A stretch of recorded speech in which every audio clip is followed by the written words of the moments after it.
Good morning, good afternoon, and good evening, folks. Thanks a lot for joining this webinar.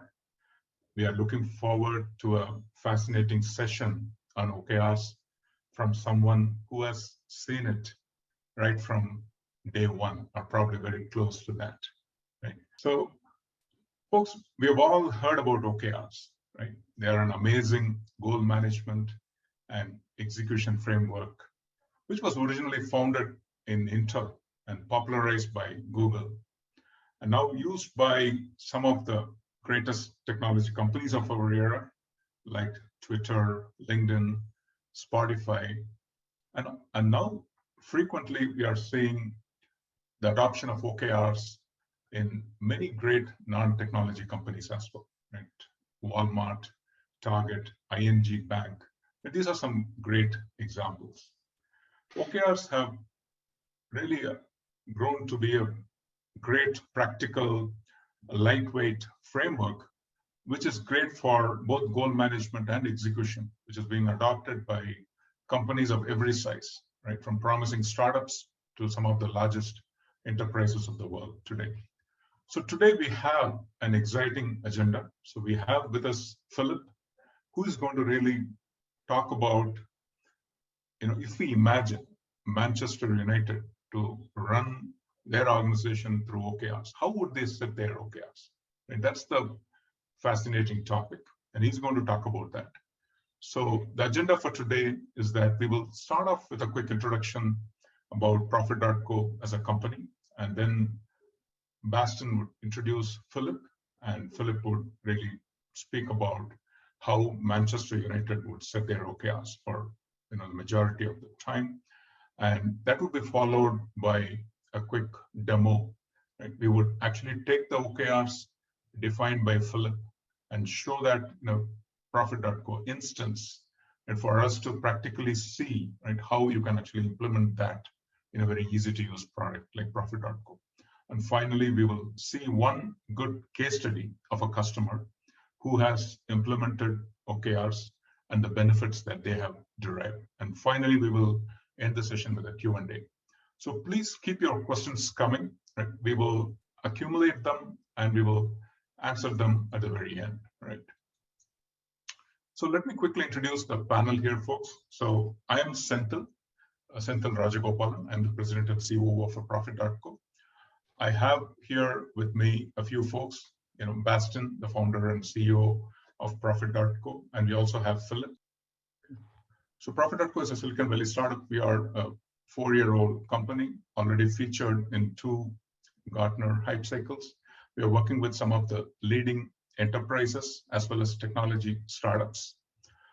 And in terms of product portfolio, we have expanded product line. Obviously we have a very easy to use complete OKR platform, but in addition, we have products in the adjacent areas as well to complete your strategy and map that to OKRs and map your OKRs to tasks to run them on a daily basis. And of course, employee development and employee engagement. Right? So with that introduction, let me hand over to Baston, who would introduce Philip to us, and we will move on to the next set of the presentation.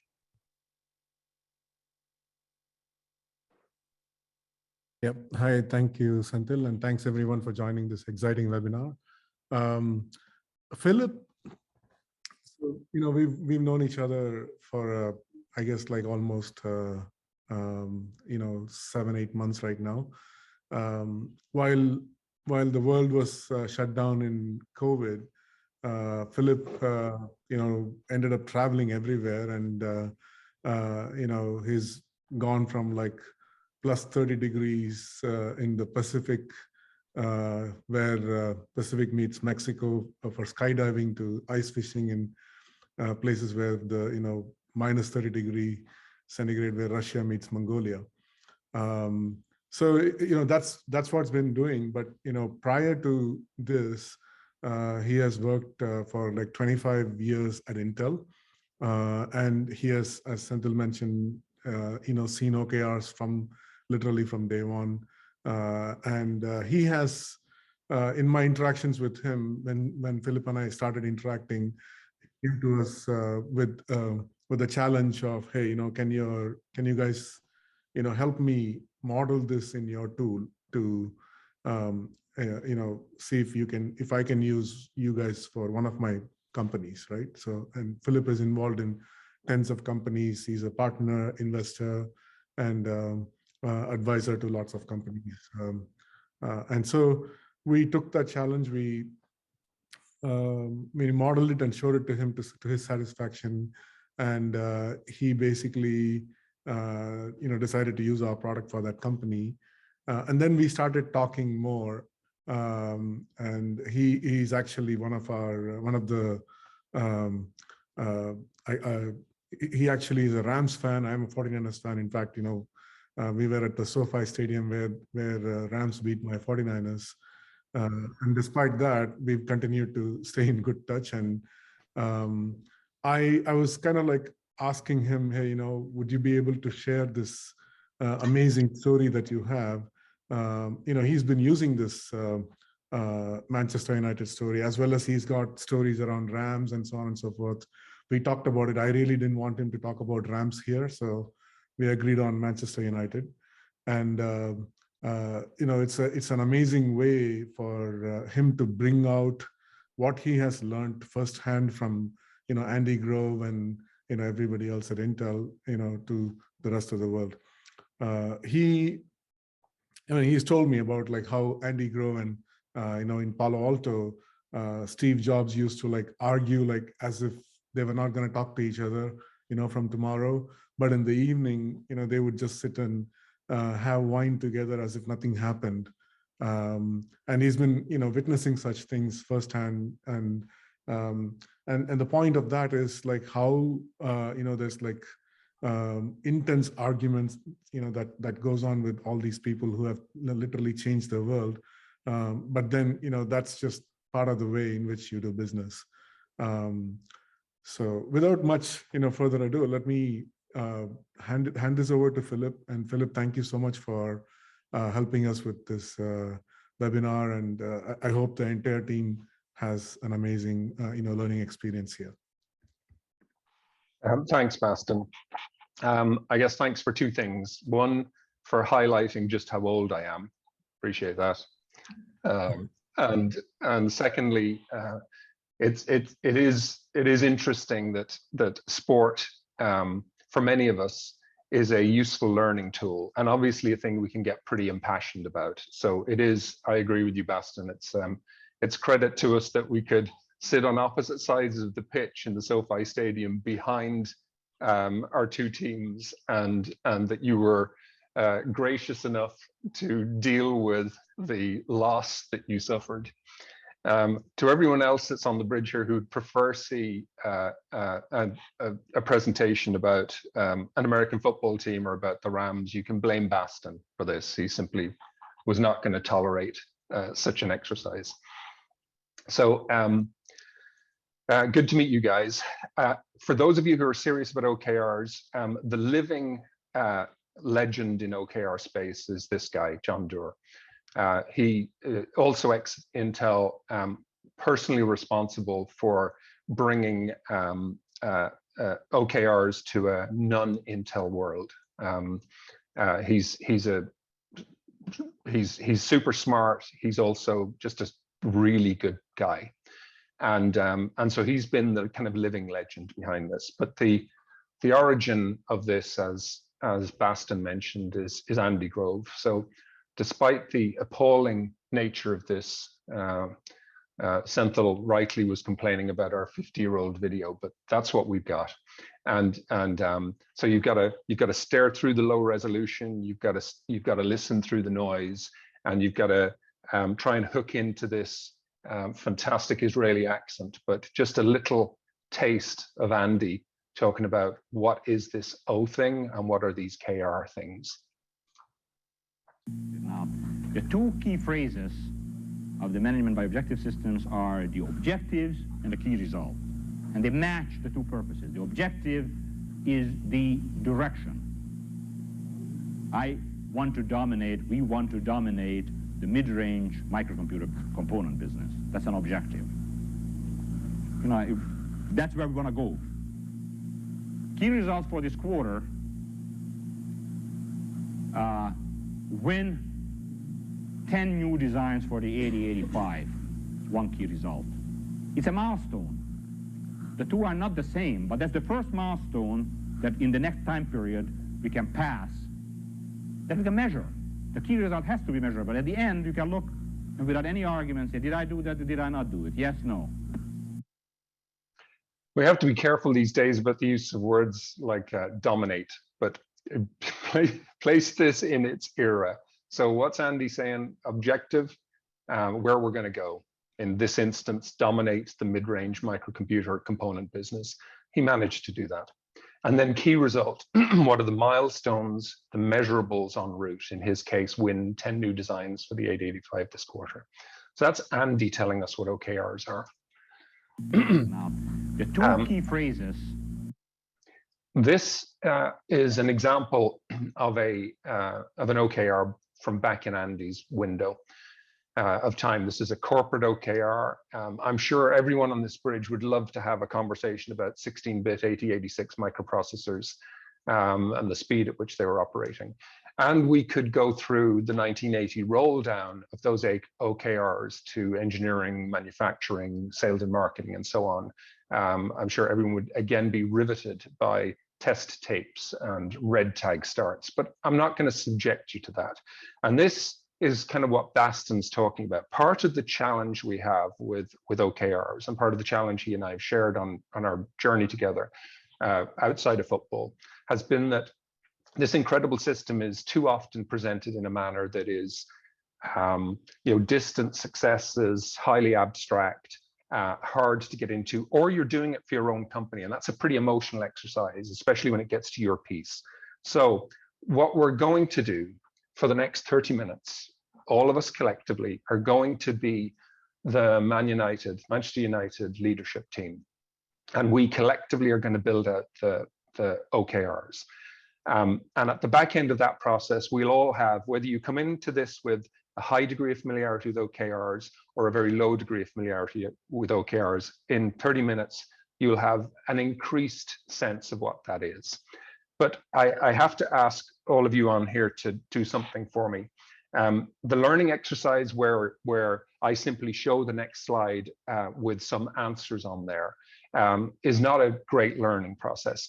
I need everyone on here to just take a moment. I'm going to hit a pause between each of these slides, and I'm going to ask you to think about what you think the objective is, or what you think examples of key results are. So please do that, whether you're writing this on a piece of paper, on your phone, on your laptop, on the back of your hand, on your chest, I don't really care. Just think through what the objective would be. Because every objective and every key result is a valid argument, but I want you to think about what your instant response is to this problem that you are now helping to solve, which is Man United are in trouble. We're going to now apply the OKR system to help that process, and you're part of making that happen. So please, whether you write it in your head or write it on a piece of paper, as I go through this exercise, think about your answer before I show you mine. At the end of the 30 minutes, this is the picture we'll have. We'll have an OKR, objectives and key results, for the CEO. We'll have OKRs for a key subset of his reports, the head coach, sales and marketing VP, CFO. And we'll have a key slice of OKRs for their direct reports. So the head coach, we'll look at offensive and defensive coaches, the fitness coach, and the opposition analysis. For the SVP, for the VP of sales and marketing, we'll look at sales director, home game director, and marketing director OKRs. And for the CFO, we'll look at competitive analysis and risk manager. And then we'll do a sample of other people in the organization, from board director through hospitality leader to great footballer. So this is what we're going to end up with. And what you're going to do as we go through this exercise is think, okay, if I'm the CEO of this organization, what's my key objective or key couple of objectives? And when we state what those are, how would I measure in a tangible way, right? Think about how Andy described it. Objective, where are you going? The talent scout has a place they're going. The goalkeeper coach has a place they're going. The risk manager has a place they're going. And then what are the key results? What milestones, tangible, done or not done milestones would I hold myself to account for and share with others en route? So we will end up with this in very small font. So I'll apologize up front, but in very small font, you're going to have this, and we can distribute that 1-pager sample at the back end of this. So let's start here. We collectively are now accountable for defining the objective for the Manchester United CEO. Scribble down what you think that is, guys. You're the CEO of Man U. What are you accountable for? What's your major objective? I hope you're writing. Hope you've got some thoughts on this. So what we've decided it is, and again, there are many ways of putting this, is you need to be top 2 in England. That's a measure of the sporting performance. And you need to have 100 million in profit. CEO's accountable for both sides of that, right? You can't be loss making, you can't be losing. So there's a CEO objective. Now, if that's the objective, what are key results? What are milestones, tangible measurables that you would apply as CEO or to the CEO of Man United that help show that you're performing accordingly or that you're en route to that? So think this through. What are examples of key results? Some are, they should be pretty obvious. And here's a list. So if the objective is top 2 England, 100 million in profit, here's some key results. First or second in the Premier League, well, that's just top 2 in England, that's easy. Reach the Champions League semi-finals. This is the major European competition. It's where the most valuable and expensive soccer teams in the planet play. He's accountable for 100 million in profit. That happens to take the form of about 400 million in broadcast income, 400 million in commercial and game income, and keeping the spend below 700. Okay, so you need to pause for a sec. Each of us needs to pause and think, all right, if I was CEO of Man United, is this a reasonable description of what I'm accountable for at objective level, and are these tangible measures of how to get there?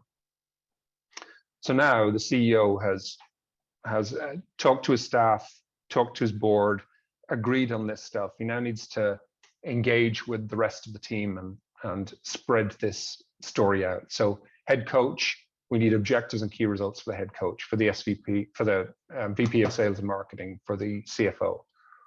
So what would you assign to the head coach as an objective? What would you assign to VP of sales and marketing's objective?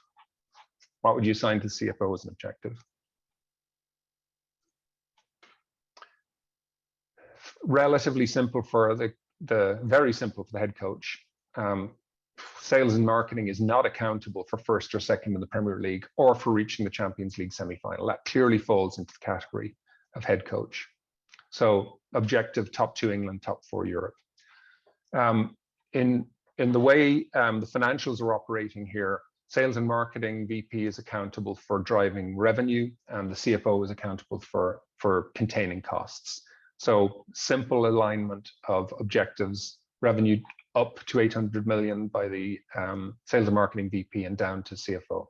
So then we have to consider, if they are the objectives, what are key results, key milestones, key measures that would demonstrate that we're en route and that we delivered that or close to it. So head coach, now we're getting a bit more into his space. You're seeing a language that's used that you don't see further up. So if you take best in class performers, those who come first or second in the Premier League in England, and it's similar in the other leagues, then they have a win-draw-loss performance of about 70-15-15. There's a continuous monitoring mechanism that you can test this on a yearly basis. Clearly, you can test it quarterly, you can test it monthly. You keep adding to this KPI continuously. So here's a tangible measurable that you can hold yourself to account for. First or second in the Premier League, you don't know it till the end, but you've got your performance at any given point during the quarter or during the year. Reach the Champions League semi-final, win 1 domestic cup. So the head coach has added another local measure. performance. Sales and marketing accountable for getting the revenue up to 800 million. So they own the 400 million broadcast income. That's a direct copy from their boss, from the CEO. But you see some breakout here. The commercial and the game income is divided 250 commercial, 150 home game. And this guy's also accountable for brand valuation, which is about 1.5. And then the CFO has taken responsibility for the components of spend. A large portion of that, single biggest portion by far, is the player wages. So this is the person who has to be thinking hard about how much is being spent, what the total budget is or should be, what the return on investment is, etc. They manage max depreciation. They manage trying to get the total tax burden down by a couple of percent. Because things are in a difficult stage in Man U after COVID and empty stadiums and some reduced income, they're going to pause CapEx for a year and get started on a stadium expansion. So that's, you see, there's two things I want to note on this. First, that you don't have to exactly copy the wording from your boss. In a real world, in a real business, there can be some fluctuation or changes in exact wording that, for example, the CFO uses versus what their boss uses, and you'll see further down the organization the same. That's you don't need to get twisted out of shape for that. Make sure these things connect. But time zero, it's really easy to imagine that an OKR story is objectives, then the key results for the CFO. The CFO hands out a key result to each of his or her employees. They in turn generate their key results and hand it out to the org below. That's not how it works in reality. There'll be some clean, very easy to follow connections in terms of exactly the same wordings, and you'll see some difference in wordings. What's key is that that you know how these things hook. So that's what our heads of or three of the key players, folks answerable to the CEO, are accountable for. Now let's follow the head coach. What's the head coach accountable for? Win-draw-loss ratios in the 70-15-15, being first or second in the Premier League, reaching the semi-finals in the Champions League, winning a domestic cup. It breaks my heart to say this, but this is material that I created at the start of the year. So for those of you who follow the English Premiership, you'll know that my great team here at Manchester United are not great. They're not hitting any of these KPIs, but this is what they needed to have done if they were going to be performing well. So how do you pass those off to the offensive coach, to the defensive coach, to the fitness coach, the opposition analysts? And pause for a minute. How would you're now the head coach. Each of you are the head coach. What's your thoughts on what you hand off as accountability to your offensive coach? Or what are you expecting your offensive coach to be working on and passing up to you? Fairly easy for the offensive coach as a high headline KPI. You need to have the top, one of the top two offensive performances in England. Defensive coach, top two defense, fairly straightforward. Fitness coach, top two in fitness stats. And then an opposition analyst. This industry, like most sports, everyone's tracked. Exactly where you are by millisecond on the pitch is known, and off the pitch for that matter. We're measuring a lot of on-body and location data. And so it's become a big data world. Every major sporting franchise now has a dozen statisticians who are pouring through data to understand, and an opposition analyst is one of those key players. You're looking at who should be your peers and how do we organize ourselves to overcome our weaknesses against them and overcome their weaknesses. So offensive coach, what would the key results be that supports top two offense? Again, you wade through the data and you see what comes of it. The top two in the English Premier League and beyond will consistently have over 65% of possession. So they'll have the ball twice as much as their opponents on average. They'll create 6 big chances per game. and they score over 2 goals per game. So there you go, offensive coach. You're accountable for top 2 offense, and here's how you're being measured. Let's go to the defensive coach. If you take best-in-class teams in this, like Manchester City, Barcelona, one of the things you note about their defense is that they have an extraordinary capacity to recover a ball when they lose it. So 70% of lost balls are recovered within 5 seconds. They have this kind of swarming technique to get the ball back. They keep the opponents to less than 2 big chances per game, right, while they're delivering 6 opportunities, and they keep the opponents to less than 0.8 goals per game. So these are clean. These are big data analysis of what goes on in your sport, just as you do for your business. What are your competitors doing? What kind of KPIs do I need in place? What kind of key results would I need to be delivering that are leading indicators or milestones that allows me to be the best in class, or to double my revenue this year, or to increase my margins by 50%, or to hire the best people on the planet? Whatever your personal objectives are, you need to be breaking them down into tangible KPIs.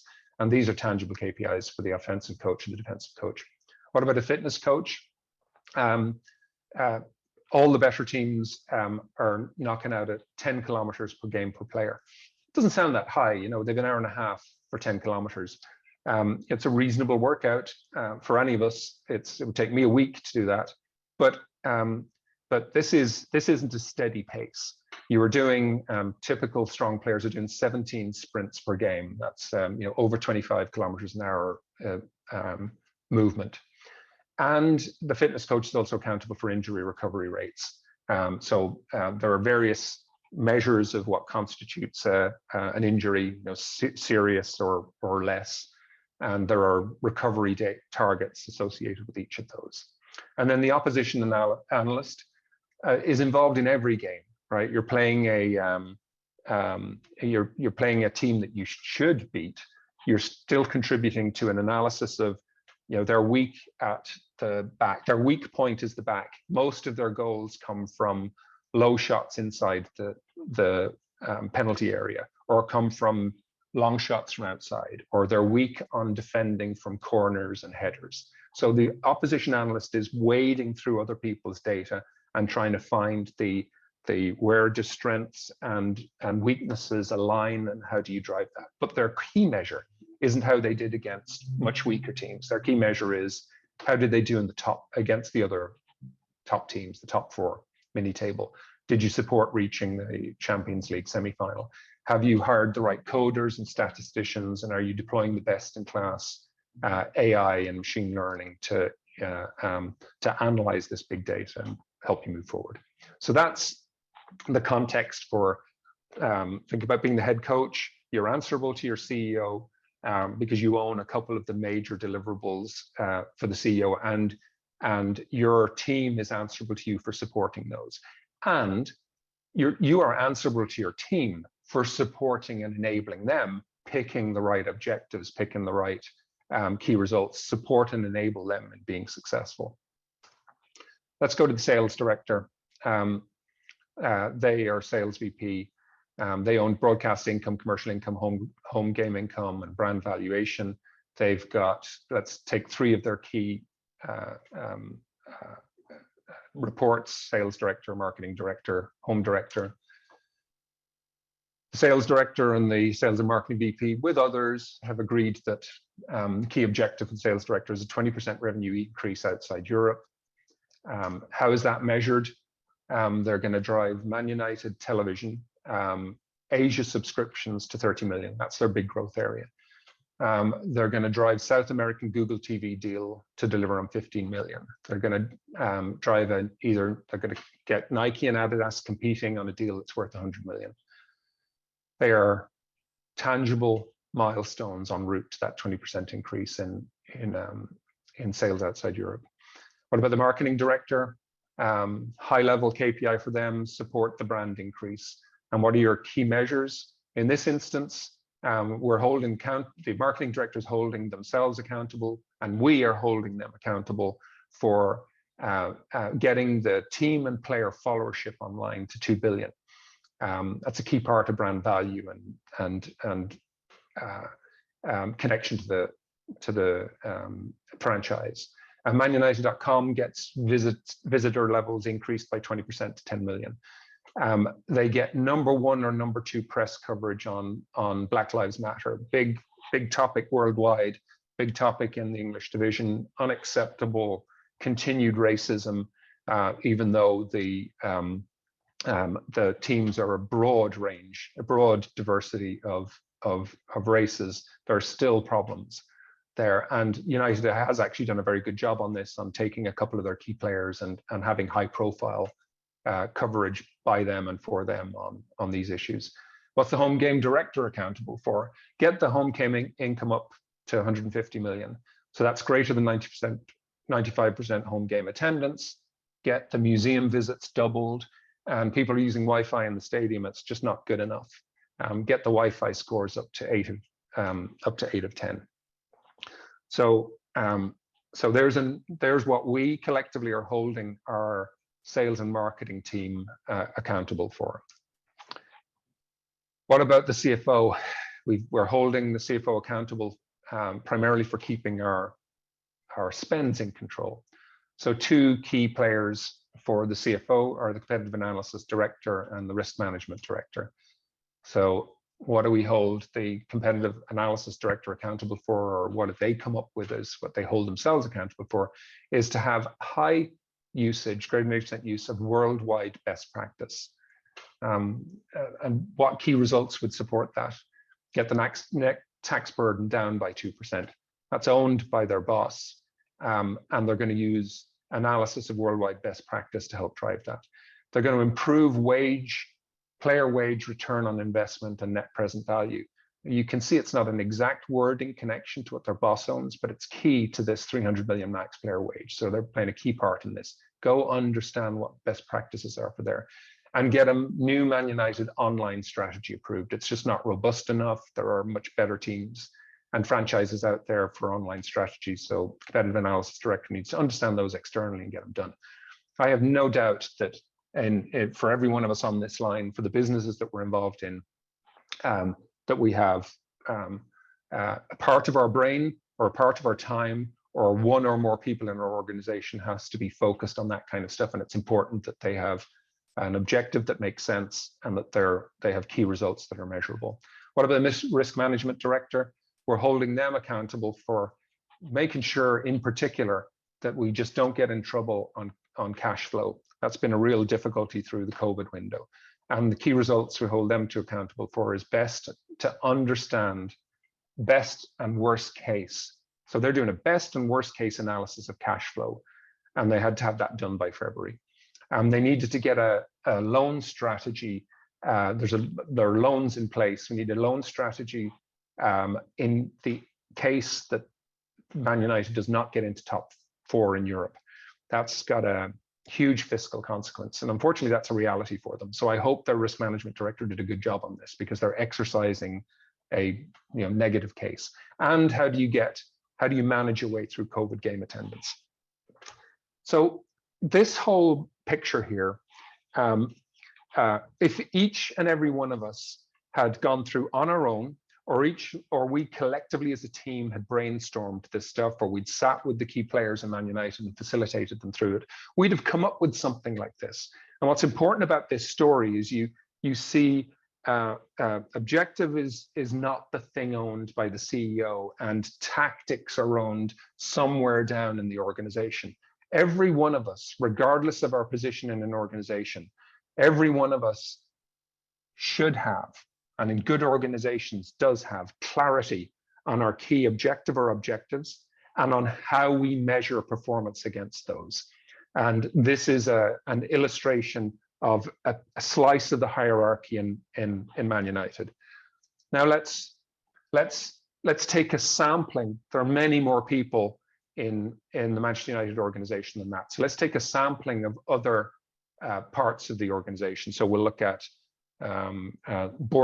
what does a board member objective look like, and what are their key results? Or the IT director, or the hospitality director, or the talent scout, or the goalkeeping coach, or the injury management leader, or Cristiano Ronaldo. So I'm gonna pause again. I'm gonna ask you guys to think you are Cristiano Ronaldo, or you're advising him on tough thing to do, but you're advising him on aligning with him on what his objective are and what his key results are. What do you think that list looks like? Just think about it for a minute. What would that look like? Is it going to include profit for the company? I mean, he influences it. Is it going to include being top 2 in England? He influences it. But are they his objectives? Are they his key results? So let's just build these out. Ronaldo's objective is, as he has been for a large portion of the last decade, is to sustain his performance as the #1 or #2 player on the planet. That's good for him, and that's good for the teams he plays for. Key results include scoring more than 0.8 of a goal per game, and scoring more than 0.3 in assists. An assist is simply the last touch of a ball before somebody scores. So if you look at Ronaldo's performance over the last multiple years, he scores or is one step from scoring more than a goal a game. That's why he's as valuable as he is. There are a lot of complicated things to do in sport. In general, there are a lot of complicated things to do in soccer, but the single toughest thing is getting the ball into the back of the net. Very different game to basketball, where it's 101, 99. Scoring is high frequency thing, in soccer, low frequency. And so that's why these players command that magic of getting at the back of the net, or facilitating back of the net is what commands the big numbers. But if he's going to do that, what are his other measures? Well, he has a running jump of over 2.5 meters, and he works hard on sustaining that. If you see him in the penalty area heading balls, that's apparent. He's doing fewer sprints, and they're slowing down, but he's still capable of sprints over 30 miles an hour, holds himself to account for that. He's 37 years of age, doing over 10 kilometers a game is becoming increasingly difficult. But that's what he aims for, and he expects to be captain of the club. So these are his personal objectives, and they link up in a meaningful way to what being top 2 in England or creating profit looks like. But they have to be something that matters to him. They have to be something that's measurable for him, holding him to account for some soft, uncontrollable accountability for the CFO's cost management is meaningless. It's important for every one of us in our organization to have objectives and key results that are connected to the broad purpose and that are tangible and meaningful for the scope of opportunity and impact that we have. And that's the scope and opportunity of impact that he has. Let's work around these. The injury management leader, headline, they're answerable for keeping injury recovery low. So for level 3 injuries, they need less than 1 of those per 1,000 hours of training. If you look back in the history of soccer, it's actually almost scary how many players were injured during training or injured in the warm-up for a match. So when you see what looks like very soft warm-up exercise on the side of the pitch, they're not for random reasons. They happen because you've got an injury management leader who's ensuring that you don't get unnecessary injuries through training. On-player monitor for critical measures, that thing on the back, the heart rate, the sweat, the sprints, new hydrotherapy treatment being installed to improve the rate at which injuries are recovered. What about the goalkeeping coach? So we're holding the goalkeeping coach accountable, excuse me, for less than 0.8 goals per game. They're part of that KPI, they're part of that purpose. So they have to keep 2 goalkeepers available at all times. Shots within the box, their keepers need to be saving more than 70% of them. Shots outside the box, or outside the penalty area, they should be saving more than 90%. And this fourth one, you'd never have seen this in 4 years ago. You would not have seen this in a KPI list or in a key results list for goalkeepers. But they become increasingly important in the way the game now gets played, and that's that they have a capacity to make passes, some of them very long, and with high degrees of accuracy. So for any fans of Barcelona or Manchester City, you'll know what that means. What about the talent couch? the talent scout, how do we hold them accountable? They need to add 2 senior players per year. So they need a pipeline of under 18 players, 16 of them, a pipeline of under 21 players, 8 of them, and a pipeline of squad players, 4 of them. And they need to develop measures for identifying. There's a big competition for how do you identify the next Lionel Messi or the next Cristiano Ronaldo, being in early and knowing what to measure. So your talent scout is are dependent on statisticians. They're often statisticians now, and they are looking hard at data. How do they gain the insights and grab young players early? And they need to attend multiple non-Man United games. They need to develop quick dial relationships. Often the most spectacular 17-year-old footballers on the planet are being picked up not because the team was necessarily the highest payer or the best bidder, but because there was a relationship between the talent scout and that player or that player's parents that allowed that connection. So that's the kind of KPIs or objectives and key results you'd have for a talent scout. What about the hospitality leader? They certainly are not responsible for injury recovery, average less than 25 days. Here's a great example of not the right objectives, but they are accountable for food scores. So player and food staff score needs to be increased. They're responsible for driving game day attendee income from food, from hospitality up. They need to get the times that people are spending waiting for food down on match days. They need to get the new restaurant and bar and the museum sorted out. What about the IT director?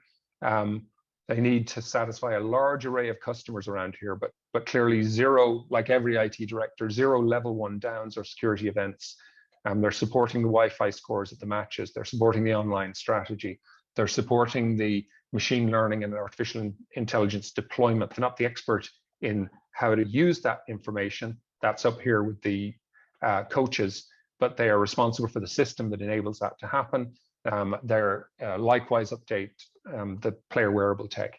What if you're a board member here? Well, there are many measures, but your key measure is that you're driving brand value. And then there's a sort of standard list of accountabilities for board members. You've got to test and ratify the CEO strategy. You've got to secure a new head coach, which they just have done in Man United real case. They have legal and fiduciary roles, and they have to determine leadership compensation. So pause for a sec. Look at this total picture. We have we've sprinted through the application of an objective and key result mindset to an organization, and it's not that difficult, right? It's not that difficult to do. The dangers are that we think that the objectives list live up here, the high part of the organization, and that everything down here is just tactics and doing as you're told. There are organizations that do that, and that worked fine 200 years ago in steel mills in Liverpool. But that's not how great organizations work anymore. Everyone needs to be engaged and active and have a sense of accountability and ownership and stretch goals for their stuff, and to understand that their objectives and their key results matter up and down the organization. So a well-executed objective and key result oriented company your company will have everyone across the org with clarity on their couple of objectives and the key results. Those OKRs would be visible to everyone so that the IT director can see what's going on with Cristiano, what's going on with injury, the injury management leader or the fitness coach, and sees where, oh, I need to interact with those guys. They can't get that done without me. It engenders and supports and clarifies key interactions within an organization. Your company will not do well if everyone operates in isolation. Your company will not do well if people are only doing what they're told. Your company will not do well if they are not setting some committed goals and some stretch goals. And OKRs, it's a tool, but it's a tool that enables that stuff. So hopefully on this sprint through, you've got a sense of how we would do this and how you have already done this, are doing this, or will do this with your organization. So let me close with, and we'll do Q&As at the back end, but let me close with a simple summary. What OKRs are not some magic silver bullet. They're not, and they are not a replacement for a mission. You can have a brilliant OKR system, and if your mission isn't good enough, if your mission isn't strong, it doesn't matter. You will maybe get to the bad place faster with OKRs, and not a replacement for mission. Any companies that has deployed these, Intel has had great times and not great times. It's an OKR executing company. The OKR pieces of it are extraordinary, but that does not mean that mission culture people of every company is always right all the time. So they are not a replacement for a good mission. It's not a replacement for a good culture. I think it was Drucker said that culture eats strategy for breakfast. All those intangible rules. Culture is saying here's what's allowable, here's what matters to us, here's what we do, and you'll apply OKRs in that context. It's clearly not a replacement for people. It's a support tool for them. It's not a replacement for strategy or hiring. It should have no part to play in remuneration. If you do that, you will screw it up, because you will get people to be more and more conservative and careful so that they hit 100% of their goals. It is an exceptionally bad idea to tie OKRs to remuneration. There are other tools for that. So what OKRs are is a simple tool, and they're simple at helping you to think. They help you to clarify. They help you to share and collaborate, and they help you to commit and stretch. That's what OKRs are. Super simple to describe. When you map them out for yourself, map them out for your organization, up and down the organization, make them transparent and shareable, and know that whatever you've got on the left-hand side of this, if you can do this OKR stuff right, you will be better at execution.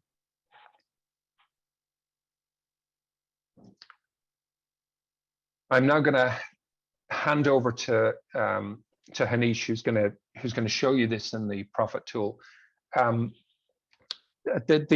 We didn't really mention this at the front end, or Bastian didn't really mention this, but part of why he and I have struck up this relationship, and I'm depending on this organization for multiple companies that I'm part of to deploy OKRs, is that as your organization gets bigger, and the historic version of this in Intel and in Google and so on was spreadsheet based, right? Write this stuff down in spreadsheets, and so it's just cumbersome. It's just difficult to manage this stuff. It's supposed to be easy to load your data, your objectives and key results. It's supposed to be easy to track and measure them. It's supposed to be easy to let others see them so that you have transparency and interaction. It's supposed to be easy to discriminate between critical must-do parameters like health and safety and stretch goals. And doing it on a spreadsheet or workbook doesn't work. There need to be other mechanisms for doing it. So I went through a process of looking at all the companies out there that were engaged in this, and Profit got into the last 3, and then I ran the exercise that Bastian mentioned at the front end, which was saying, okay, guys, here's a Man United framework. Please put this into your system and show me how it works. And Profit had the best manifestation of that, the easiest to interpret. So that's why I've become a fan of Profit specifically. So I'm going to hand over to Hanish, and we'll have time for Q&As at the back end.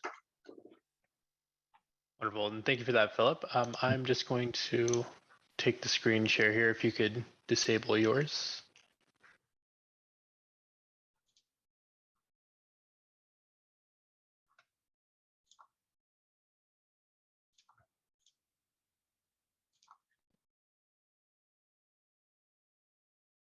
Perfect. So getting started here, folks, today what we're going to see is this, wonderful structure that Philip has laid out inside of the tool. And we're going to start with the high-end CEO's objectives and see how those actually cascade throughout the organization, as well as end up getting facilitated by some of the different players within the solution. Now for that, we're just going to go ahead and dive right on into the tool. And we're going to start where we can actually see how everything is interconnected on this alignment view, where we have the top level item here of 100 million in profit, and how that cascades down to multiple different departments, business units, teams, all the way down to the very individual contributors at the lowest end. Now, this is going to be a dashboard, but primarily you'll be utilizing the all my OKRs views. These will act essentially as a workbench where we can actually see where those objectives are and the subsequent key results, along with the ability to track that progress right here on the right-hand side. And if we go ahead and drill in, see any historical updates or incremental progress that we've had towards the actual OKRs here. Now, if we want to take a look at some of the lower levels within the organization, we can take a look at sales and marketing here. And underneath, we've got a couple different sub-departments: home game, marketing, sales. And we can see how the OKRs have cascaded down and how every department and team is going to have their important role to play within the organization's structure as a whole. From here, you're also able to drill down and see where assignments might have gone. So how we've sent this item from sales and marketing to the sub-department home game marketing, where revenue up by 10% to 800 million is the master or parent objective. And then we've got the subsequent key results underneath. And then how our key result is going to essentially act as an objective for the next level as they cascade further within the organization. Now, from here, we're also just going to look at a few of the different dashboards available in the solution. Here we can see that we've had that alignments view, but if you'd like to look at it from something a little bit more traditional, we've also got our company dashboard, where we can actually see how the OKRs are progressing throughout the organization as a whole, based on the different status groups that they might fall under. In this case, we have 9 items at risk throughout the entire organization, but underneath we can actually see those broken down by different departments. And if we'd like to look at everything in IT that might be struggling here, we can just select that portion of the graph and it'll populate those all onto a single page. We can get them back up and running or pivot our strategic plan for the coming goal setting period.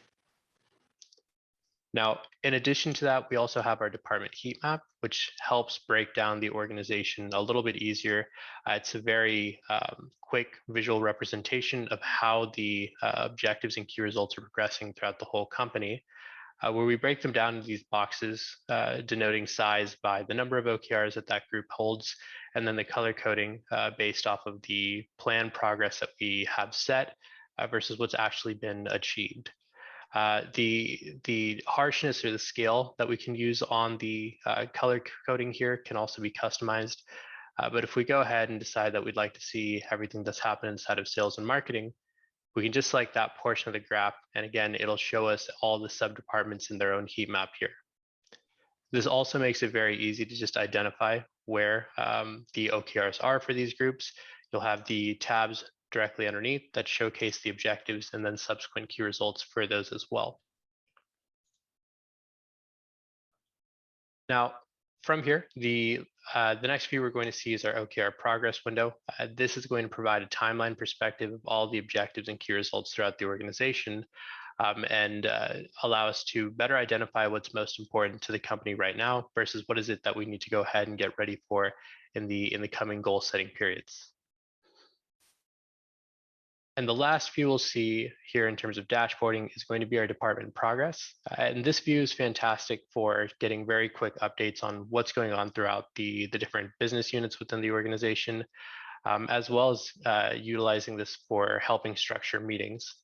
Here, we can go ahead and see all of the different departments, the heads of these different departments.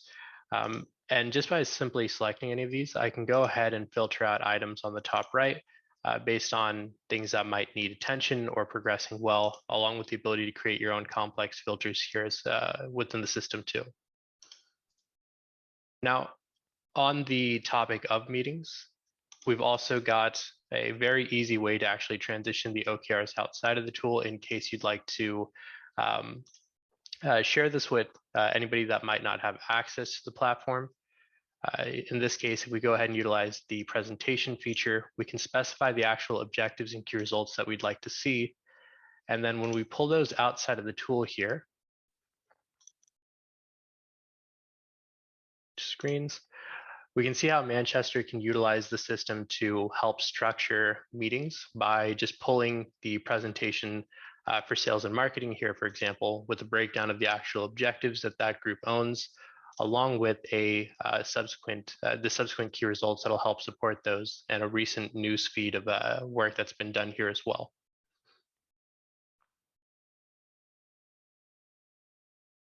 And with that, I just wanted to take a quick second here to see if there were any questions in regards to how the tool can be utilized to help structure the OKR process.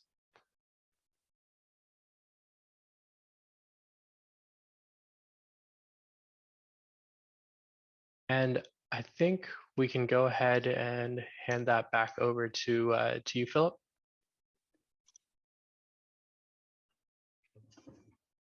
Hi, Anish. Thank you very much. So, folks, we are moving to the next and final step before the Q&A. We are going to walk you through one very exciting case study, and we are going to follow that through with a set of Q&A. Right? It was a fascinating session by Philip. Brought a lot of insights. Quite a few folks have actually asked whether we are actually going to be sharing the slides. We will share the slides. Right? So folks, the company that I'm going to talk about today is Deriv. Deriv is, you can compare this with probably Robinhood, right? This is the Robinhood of Apac. They are headquartered in Malaysia. They have a turnover of more than $1 billion, spread worldwide. They have folks from 57 different nationalities, and they are growing pretty rapidly. They are, when they signed up with us, they were growing at about 10% every month. They were actually adding 50 people. They started off with 500, they're adding 50 people every month. That was the rapid pace of growth that they had. And they were actually doing more than 100 million trades every month. And they were also, technically it's a very intensive platform, right? As they had to have mobile apps, and they need to have platforms for trading everything from stocks and derivatives and of course crypto. So this is a 20-year-old company, and in the last year, which is after COVID started, right, in 2020 and 2021, they saw a huge surge of growth, right? All these trading platforms, as you know, they saw a huge surge of growth. And this meant, right, they were actually having quite a few challenges, right? So what sort of challenges? So the first was that they had to make sure that their technology platform, right, was able to handle the surging demand, right? And as I said, they were actually adding 10% to their employee count every month. And this was a time when they had actually started remote working. So they had to really make sure that collaboration happened between these folks, and the newcomers, and particularly people who are joining from all over the world, they get attuned to the Deriv culture. In fact, their operations were geographically very dispersed. They had presence in places like Malaysia, Dubai, Malta, Cyprus, Belarus, and South America, just to name a few. And they believed that with the surging demand, there was a huge scope of increasing customer support. And so they felt that that was an area which was lagging. So with all these business challenges they had, when they came to us, they were not very sure whether they should consider or implement OKRs. They were considering multiple goal management and execution frameworks. They had tried out a few. They were not very sure, but we did have a set of customers with whom we already had established great success stories, and hence we encouraged them to go with OKRs. Now, when they decided, they had a question, right? So should they start with a small pilot and then scale up? Right? This was a mid-sized company with about 500 people, not a very large enterprise, but about 500 people. So they had a question whether should we start small and then scale up, or should we go all out, right? And obviously, if you really look at the problems which they had, right, which they really wanted to, or the challenges that they had, which they wanted to solve, it really made sense to go enterprise-wide. And Deriv, as an organization, has great culture and very particular about their employer branding. And even if you go and visit their website now, they would find that there are hundreds of openings out there. So it's a very focused company, and the leadership is amazing. So they had all the ingredients, cultural ingredients, right, for implementing something like OKR. So we saw absolute great executive support, and the workforce was again quite receptive. We had introduced some change management initiatives as well. So this is what Profit.co did. So along with our easy-to-use and intuitive product that you just saw, we also introduced OKR coaching for them. We did a baselining session of OKR coaching, and then we did fairly intensive one-on-one consulting sessions, helping them to define their company-level OKRs, and as well as aligning their departmental OKRs. We did one-on-one sessions with their department leaders, and we did this engagement called Learning and Excellence Quarter Consulting Engagement. And over a period of 6 months, while it started with 500 users, it grew to about 800 users. And they also, just as Philip said, we don't recommend linking OKRs to performance management, but they decided to use the Profit.co performance management system just to replace the system which they already had. And very early, we saw that the OKR framework started throwing some early feedback on dependencies and problems, right? So when we do work like this, we try to identify the value stream. We try to identify your external and internal customers, right? So for example, for HR or IT, the rest of the organization are internal customers, right? So when we define the departmental OKRs, right? So we really look at what sort of impact it is going to make to the internal as well as external customers. So we did this exercise. We helped them define the departmental OKRs, align them with the company level OKRs, and really gave them a schedule, right, for executing their OKRs throughout the quarter. So we helped them with the quarterly calendar. So we did all of that, and now we are in the third quarter, right? So what are the results? So these are the results. So they have this was one of the most challenging business environment, right? Because of the surge in demand and getting their technology platform, as I said, to be in great shape, and also making sure they're able to improve their employee engagement and really execute well. They saw 95% OKR adoption, and they saw 86% on-time check-ins. And they also saw that their business agility to execute significantly increased, right? So that really helped them to improve their engineering outcomes, right, and goals as well. And right at the beginning, they saw an improved visibility, and that really helped them with operational efficiency as well. And overall, this really helped them to build a high performance, right? Now, here is another very interesting success that they saw. They saw that, I mentioned that they really wanted to improve the customer success. And this was one of the key results which they had. And they gracefully permitted us to share this with the rest of the world. So they wanted to increase, right? They wanted to improve their customer support and increase the number of positive reviews they would have in platforms like Trustpilot, right? Which a lot of new prospects would go and review before they start using a platform like Deriv. And this is a very competitive space. Customers have a lot of choices. As long as you get your usability right, and as long as you get your performance right, you can retain customers. And since you have a global customer set, they also needed to do a lot of integrations with a lot of payment systems. So the key goals with respect to customer support was that they wanted to increase the Trustpilot number of reviews from 1,050 to 5,000, and they wanted to increase the Trustpilot rating from 4.2 to 4.6 through great customer service. And this is something which these data are really available and out in the open. Now, in less than 2 quarters, right, this is what they've achieved. The number of reviews have gone from 1,050 to 7,835, and it's still counting. And then the user rating has gone to 4.4. And obviously, this has made a great impact in the buyer journey, right?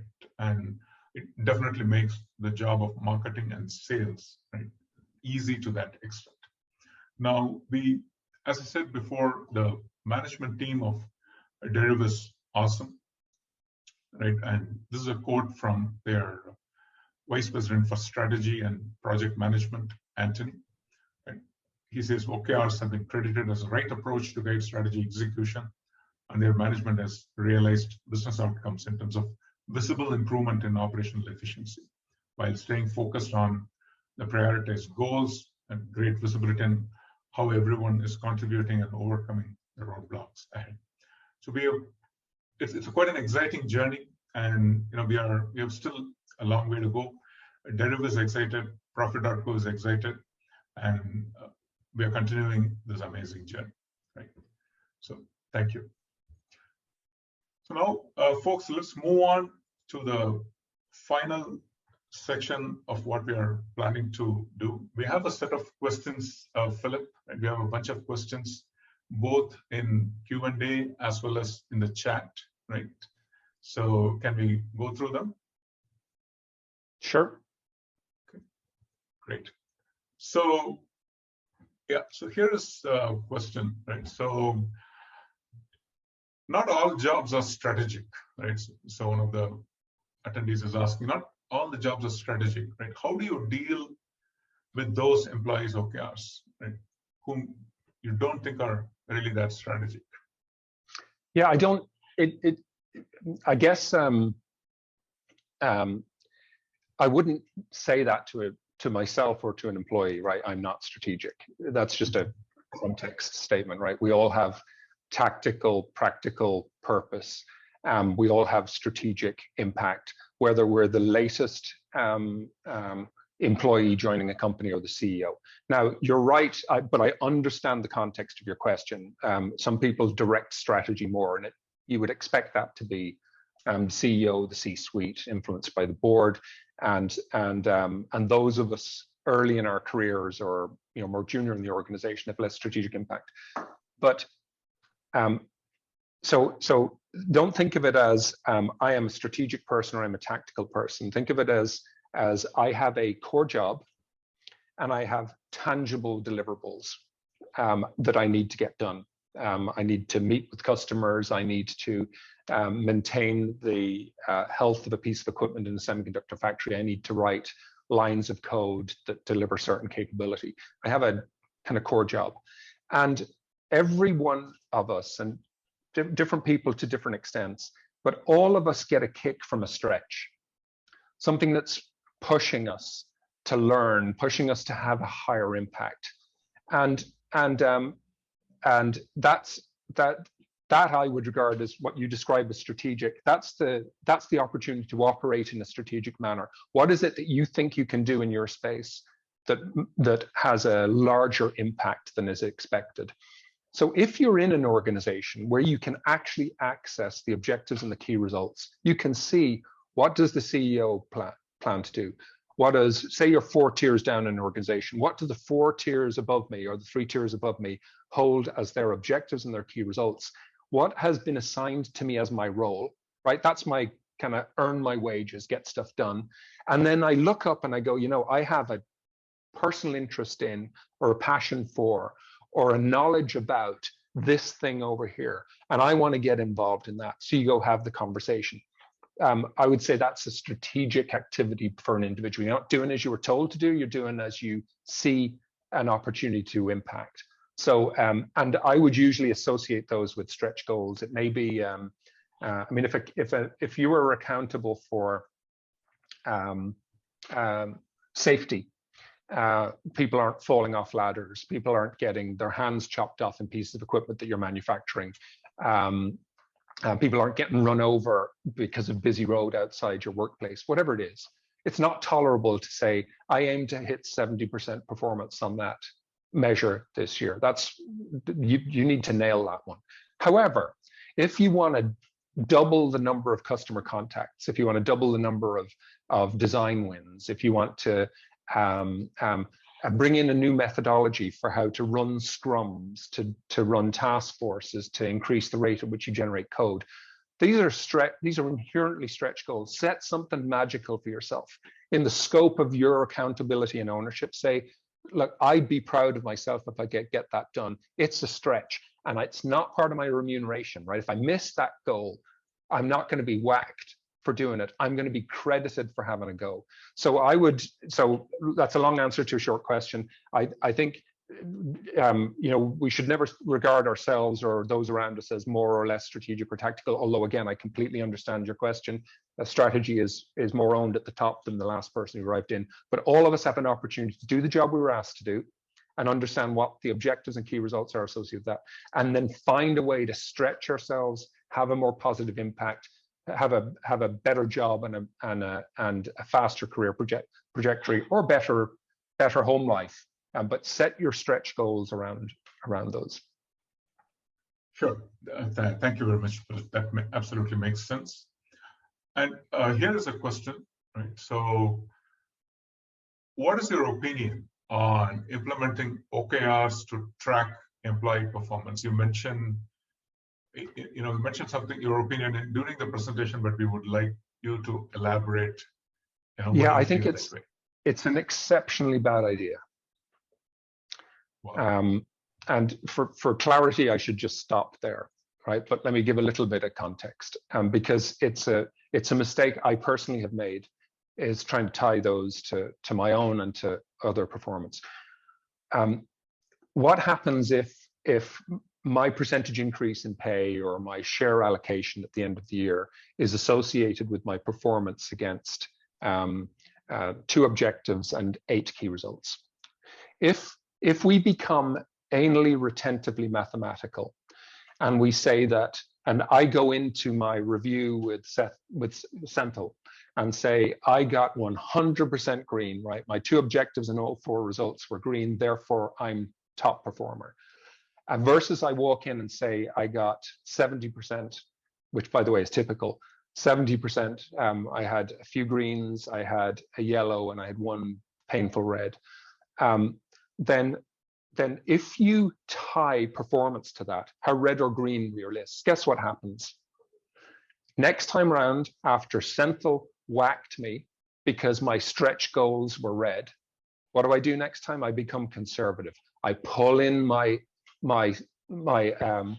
vision and I get safe. It is the death knell for a company to do that. It's a disaster. You cannot survive if you are not innovating and stretching. Innovating means stretching.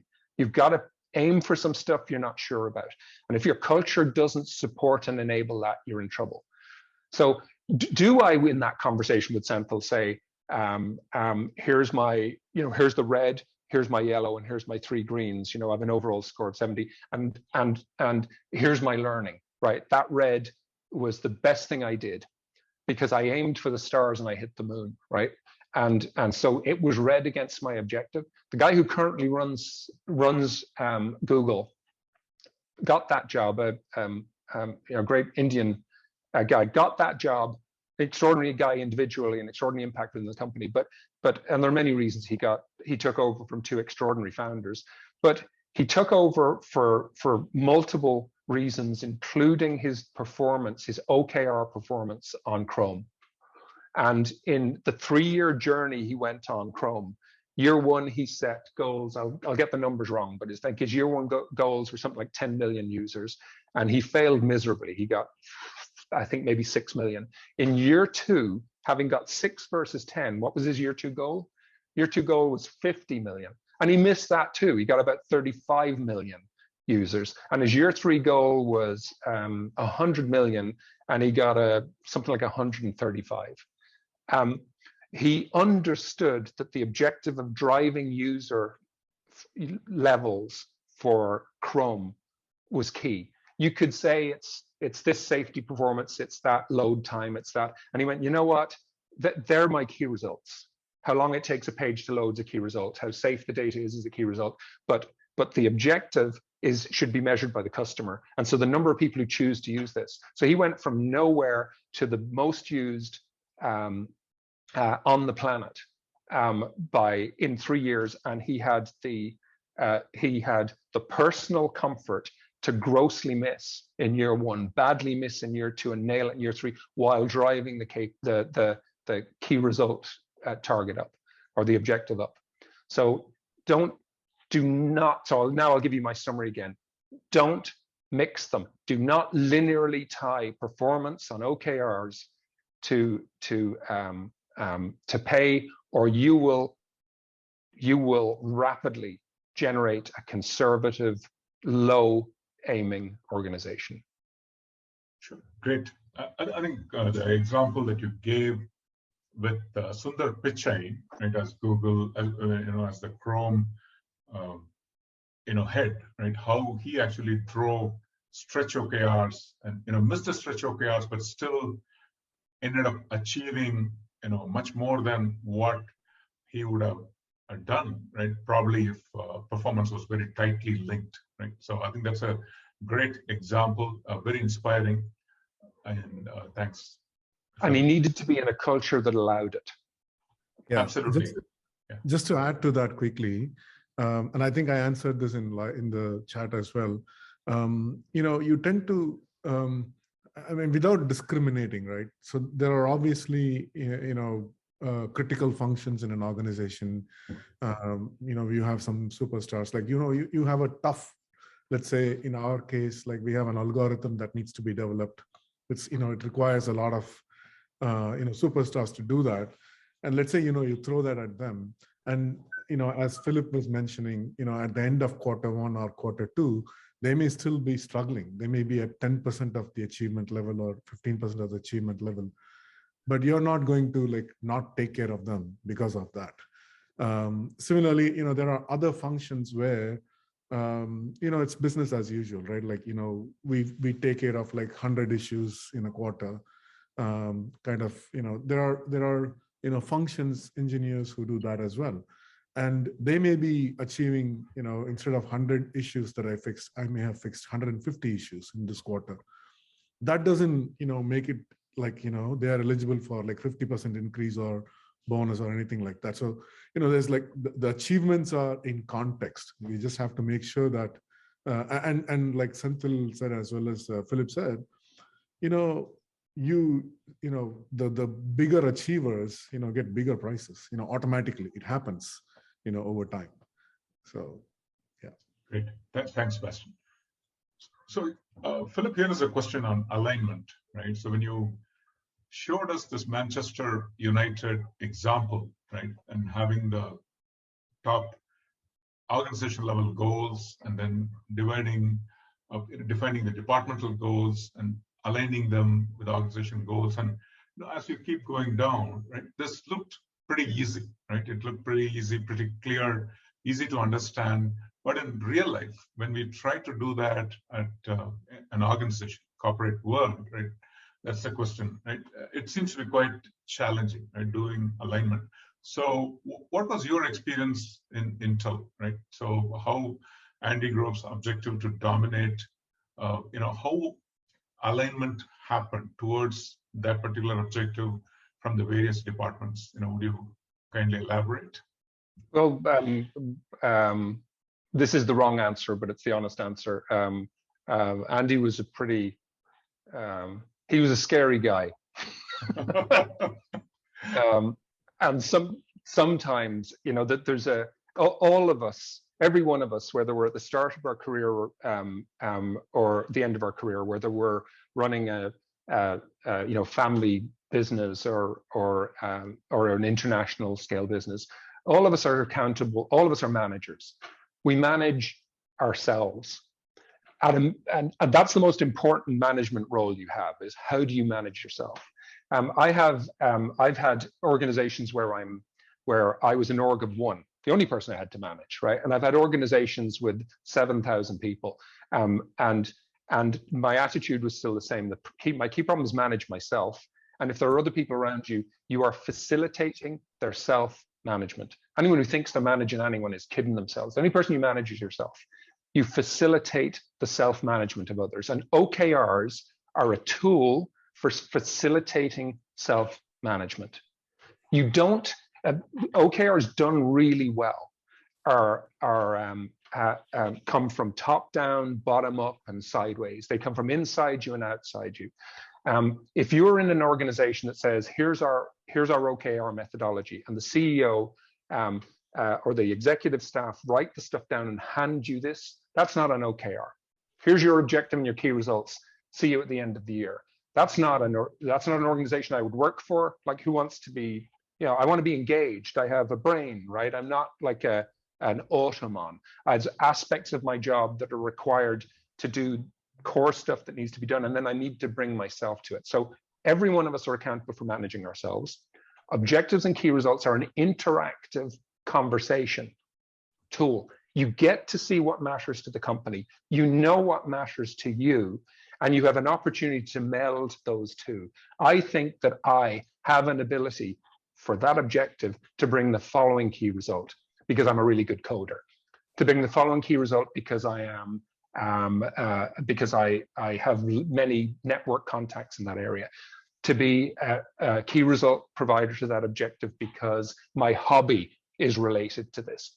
You want to bring the person to bear, and OKRs, I go through the presentation, I almost bore myself as I'm going through it because it's mechanistic, right?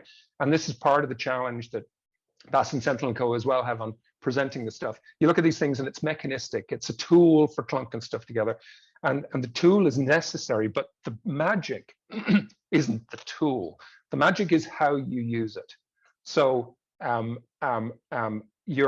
manage yourself. Every one of us manages ourselves. Every one of us is in an OKR-centric organization, has an opportunity and a compulsion to look at the objectives around us, to think about how we can bring ourselves to bear on that, and to influence and engage with others to put our key results into that storyline. So, Senthil, just give me the question again, because I make sure I didn't drift off it.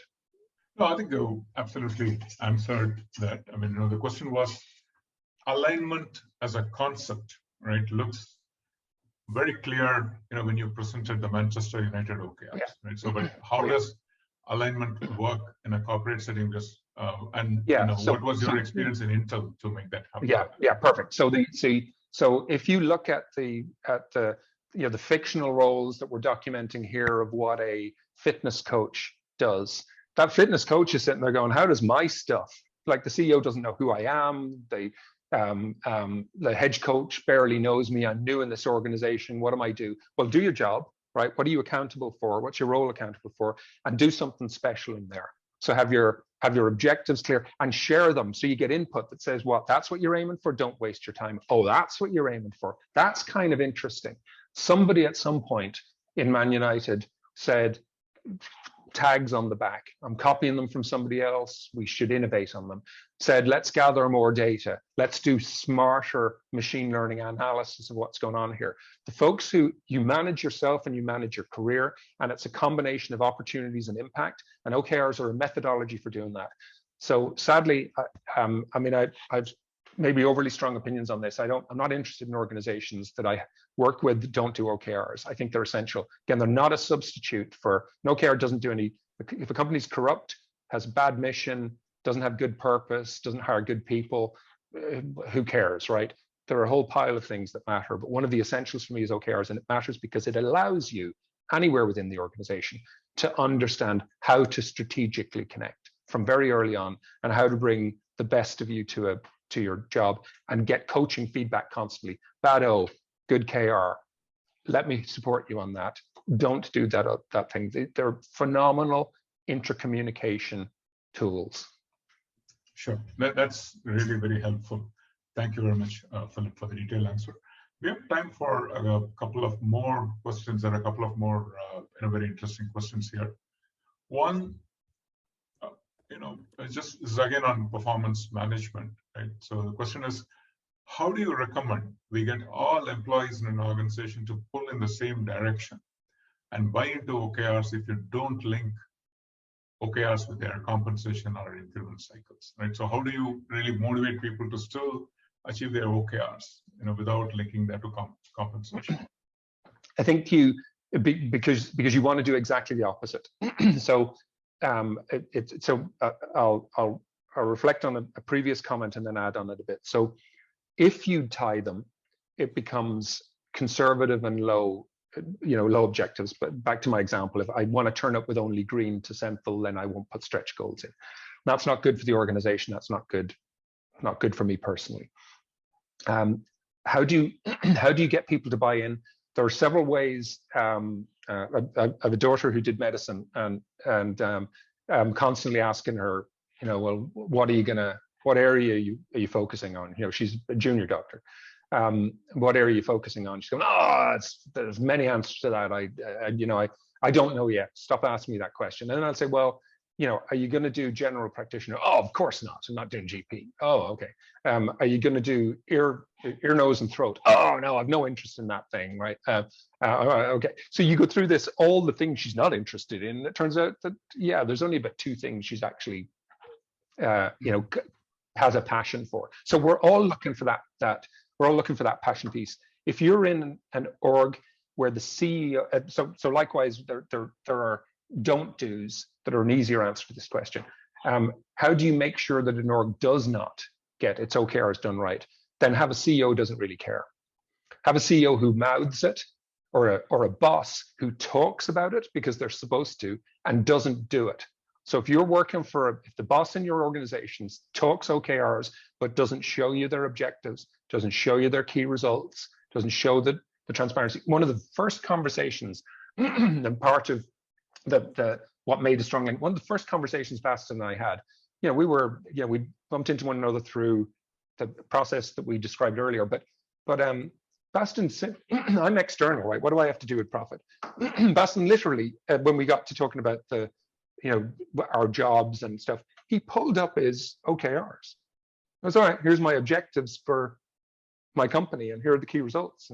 And he had red, greens, and yellows. It was like it's phenomenal, right? It's a trusting exchange and a demonstration of commitment. I don't want to work for bosses who pretend they're perfect. I want to work for bosses who are real, high integrity, and make a difference. And so you will get your OKRs to be taken seriously by everyone in the organization if you do it seriously and if those around you do it seriously. And it's very hard for you to influence up on that, but I would do it. But if you're in an org, again, I can say this at the back end of my career, right, where I should be lying on a beach somewhere, I can make statements like this, and I understand it was very different for me at the front end of my career, right? But the company you pick matters. The organizations you choose to work with matter. You're putting most of your non-sleeping time goes into work. That's just the reality. It better be a place that is making a difference on the planet. Better be a place that's making a difference for you and for the people around you. And if your organization does not have objectives and key results as a methodology, and you think that there's something there, try it for yourself, try it with your team, see if it brings clarity, and become a proponent for that. Get your boss to engage with it, because you can show that it made a difference, that the folks who report to you or around you that you work with say, you know what, this was actually useful. Shockingly, even at a very simple level, I think, you look at the Man United one, it's simple when you see it written down, right? But maybe do it for yourself. Sit with your favorite local sport or your favorite charity organization or whatever, and just think about who are all the people in the org and how would I write their OKRs. It's a very educational process, and the objective should be English. Your grandmother, you should be able to state it to your grandmother and it be obvious. The key results are often way too technical and meaty because they're tangible, and some of them are literally KPIs. They're shit you need to get done, and some of them are stretch goals that you're aiming to get something done on them. But yeah, so how do you do it? Do it for yourself, do it for your organization, and sell it to those around you. Because when you do, it'll get better. And if the organization doesn't get it, doesn't understand it, go somewhere else. Sure, that's amazing. You really touched upon a lot of important topics, including how the purpose of the organization really matters, and how OKRs is one of the multiple pieces of the puzzle, right, which makes an organization tick. So, the purpose, the culture, the transparency of the management, and all of those really matter. And thanks a lot for bringing it. If you have time for one last question, right? People are asking objectives. You have been referring to objectives and KPIs, right, at various times, right? OKRs and KPIs, are you using them interchangeably, or can you provide some clarity on that? So that's it is important to to discriminate for sure. And I don't help, because sometimes I use the word KPI when I'm talking about a key result. And the reason I'm doing that is because it is, right? So some of the stuff I need to get done, I'll have, drive sales figures might be one of the, double sales might be one of the objectives. And I have a key result that says secure 100,000 new customer connections in Asia. that can be a KPI. It can be in my KPI system. It can be a number that that's on my focal sheet, right? You hit it or you don't, right? So some of the key results are committed. They're like critical performance indicators. You use them because they're useful, and they are fundamental committed parameters. And again, the easy example is safety. You can't compromise on some things. Quality and reliability. Don't screw that stuff up. So there are things where you are very slow to engage with stretch, but then there are things you engage with stretch, and they are absolutely not KPIs or direct performance indicators. And sometimes they can be a lot softer or forward looking. So yeah, right question. Do I use KPIs as a term and as a reality? Of course I do. I have spreadsheets of numbers that get shared for business performance that are riddled with KPIs. Do I externally share all the objectives and key results? No, I absolutely don't, because a lot of those, right? Would Google have benefited from telling everyone that they had an objective to be the biggest, that Chrome was going to dominate?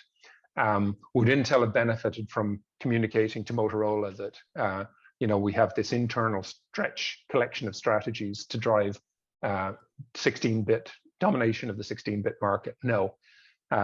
So just I would say here the long answer, and here's the short one. Your committed key results are often classic in-org KPIs, and your stretch are usually not. Great. Thanks, Philip. That brings us, folks, to the end of the session today. We really had a fascinating and very engaging conversation, and Philip absolutely made a very compelling case, right, through a very lucid example of Manchester United as to why every one of us should consider OKRs, right, for our organization. And I really would like to thank Philip for taking time and making this an absolutely delightful webinar. And also would like to thank all the participants in the session, and who have asked us quite a few very interesting questions. And we really appreciate your participation. And we also we also thank all the folks who helped us to organize this event.